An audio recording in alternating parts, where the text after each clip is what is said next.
Today I'm going to show you how to remove filler words automatically with Descript. Ladies and gentlemen, you need to remove filler words because, it's kind of, what do you say? Distracting, of course. So let's go ahead and do it in Descript. So you've got your project open. On the right hand side, you'll see a toolbar.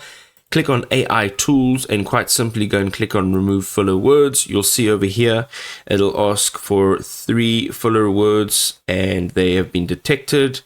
What we want to do over here is click on find all filler words. On the right hand side, you can see there are the examples of these filler words. Go ahead and here you're going to click on either delete and replace with a gap. You're going to ignore them or you can remove them completely. So go ahead, click on delete and then click on remove all.